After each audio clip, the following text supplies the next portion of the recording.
So, do inanimate things have impact on you? Yes, if you allow it. You are the only creature on this planet who's been given the freedom to shape your own life. It is this freedom that human beings are suffering. For good luck, you keep it in the pocket. If it's on your finger, they will think you're…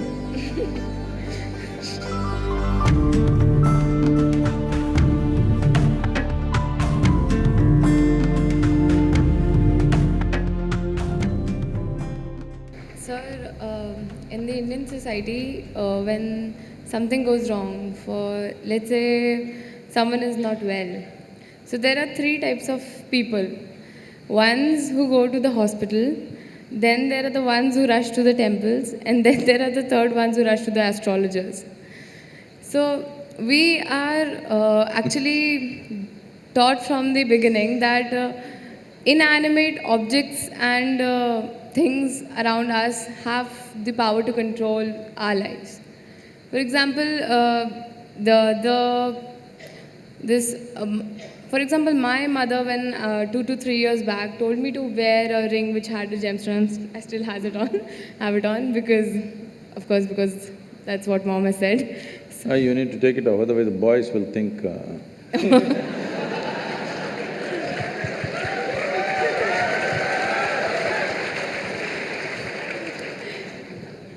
For good luck, you keep it in the pocket. If it's on your finger, they will think you're…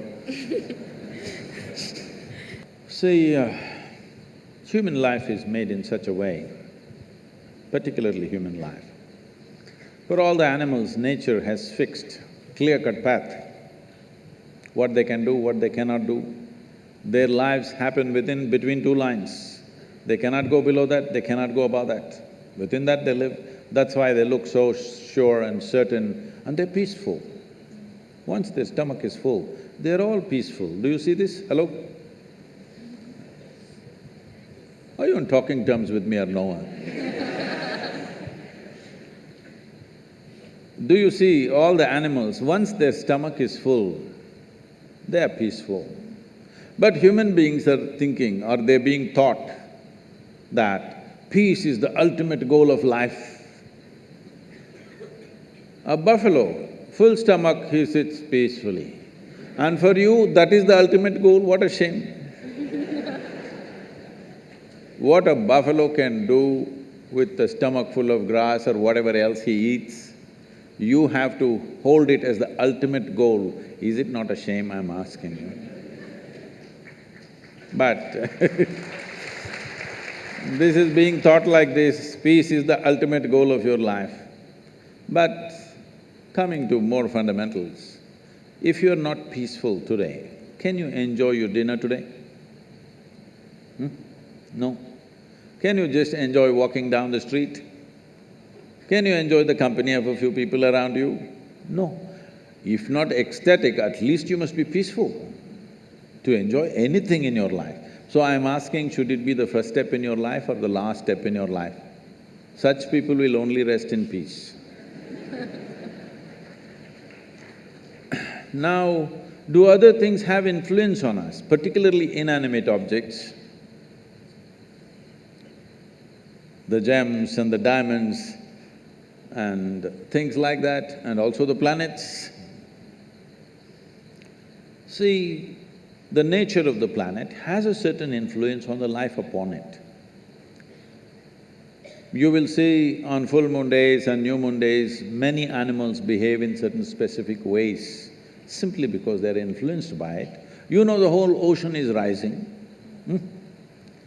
When ocean, which is millions and millions of tons of water, is able to rise, when 72% of your body is water, you think it won't rise at all? It does. So, I don't know if you're conscious of it, but in India, most people are, not only in India, in anywhere, wherever there are mental asylums and things, they are conscious of it. On full moon days and new moon days, people get exaggerated levels of disturbance in their minds. So people think new moon and full moon will cause madness. No, that's not the truth. If you're very loving, full moon day you will become more loving.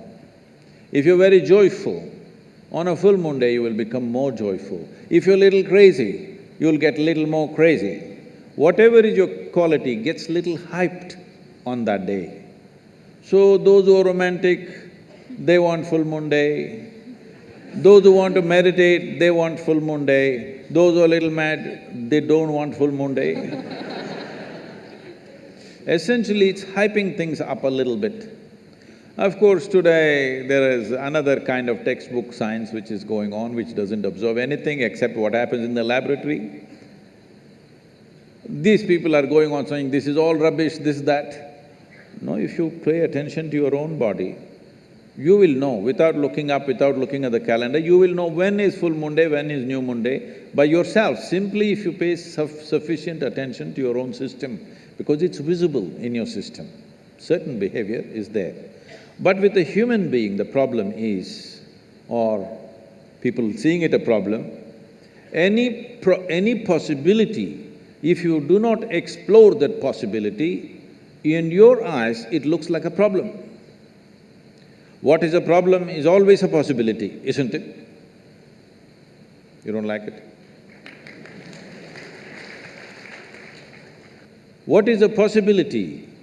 If you do not explore it, if you do not realize what is the possibility, it seems like a problem to you. So, do inanimate things have impact on you? Yes, if you allow it, because this is the human predicament that who you are is not determined by nature, it is left open for you. Left open for you means you are the only creature on this planet who's been given the freedom to shape your own life.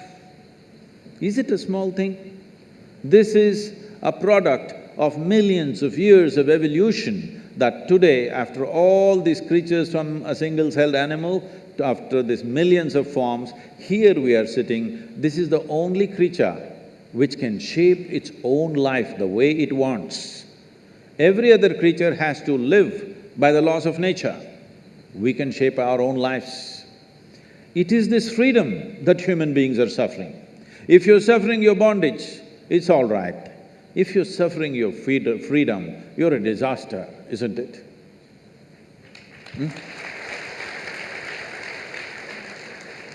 You're suffering your bondages, you're chained to something, you're suffering that, understandable. But you're suffering because you're free. Most human beings are suffering because they're free. They're always trying to bind themselves to something or somebody all the time because freedom scares them. Because freedom is a pathless path. Freedom is an open terrain, there's no fixed line. Because there is no fixed pathway, most people feel terrified. But the highest value in human life is freedom, isn't it so? Hello? In this culture, the highest value in this culture is not God, not heaven. Mukti, moksha, liberation, freedom is the highest value. Established that no matter what you do, you must seek mukti. You can do whatever you do with your life, but all that process should be towards your liberation. You must be moving towards higher and higher levels of freedom on a daily basis. Otherwise, your life is not worth it because you're getting entangled with the process of life. Even if you go to heaven, it's an entanglement. See, I'm sure before you joined IIT, you're still keeping Bombay, right? I see. Before you joined IIT, when you have written your whatever entrance tests and stuff, only thing is somehow I want to get in, because it's like heaven, entering heaven. No matter what, I want to get in, that's the only thing I want. After you get in, see how many problems.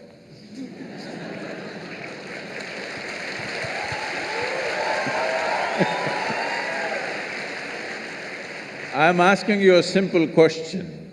Being on this planet, do you have any proof that you are not already in heaven and making a mess out of it?